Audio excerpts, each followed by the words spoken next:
Un conflit majeur éclate au Moyen-Orient.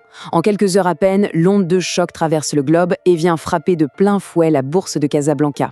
Alors, comment un événement géopolitique qui se passe à des milliers de kilomètres peut provoquer une secousse pareille sur le marché marocain? C'est ce qu'on va décortiquer ensemble.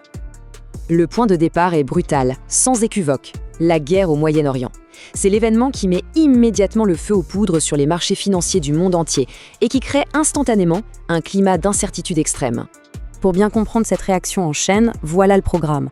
On va d'abord s'intéresser à l'étincelle qui a tout déclenché, ensuite on verra la réaction des marchés mondiaux, puis on fera un zoom sur la chute brutale de Casablanca, et enfin on se posera la question, est-ce une simple correction ou quelque chose de plus profond? Allez, on plonge dans le vif du sujet. Premier acte, une crise qui s'enflamme. C'est le point de départ de tout, l'onde de choc initiale qui, comme on va le voir, va se propager à une vitesse folle. L'escalade est incroyablement rapide. Tout commence le samedi, avec une offensive conjointe israélo-américaine en Iran. Dès le lundi, la riposte iranienne tombe. C'est une mesure radicale, l'annonce de la fermeture du détroit d'Ormuz. Et le mardi, c'est la panique sur les marchés. Et ce point est absolument crucial pour comprendre pourquoi la réaction a été si violente. Le détroit d'Ormuz, ce n'est pas un lieu anodin. C'est un goulot d'étranglement stratégique, un point de passage obligé pour une part énorme de l'approvisionnement énergétique mondial. Le fermer, c'est une menace directe pour toute l'économie planétaire. On passe au deuxième acte. On va voir maintenant comment ce choc géopolitique a provoqué une véritable tempête financière. C'est l'effet domino qui se met en place sous nos yeux. Alors, pour comprendre ce qui va suivre, il faut connaître un concept clé. C'est la fuite vers la qualité.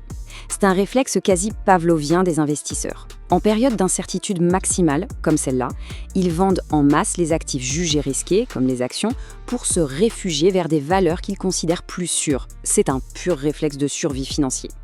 Première conséquence, et elle est tout à fait logique, avec la menace sur l'approvisionnement, le prix du pétrole brut s'envole littéralement. Le Brent prend plus de 7,5% en un claquement de doigts. Mais là, c'est la surprise, l'or. D'habitude, c'est la valeur refuge par excellence. Et pourtant, il chute de plus de 4%. Alors comment expliquer ce retournement? Eh bien, la réponse se trouve ici. Le grand gagnant de cette fuite vers la qualité, l'abri ultime, c'est le dollar américain. Son indice atteint son plus haut niveau depuis la fin janvier. Tout le monde veut du dollar.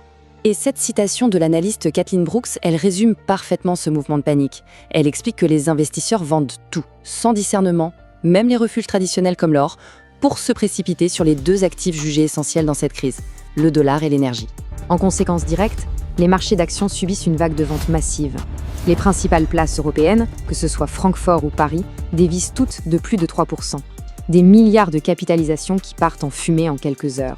Bon, après ce tour d'horizon mondial, on va se concentrer sur le cœur de notre analyse, la secousse locale et la très forte baisse de la place de Casablanca.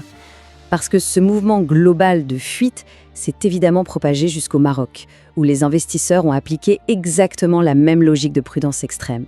La question est donc simple et directe. Comment, concrètement, cette crise mondiale a-t-elle touché la bourse de Casablanca? La réponse, elle tient en un chiffre choc. Le 3 mars, l'indice principal, le MACI, a plongé de 5,6%.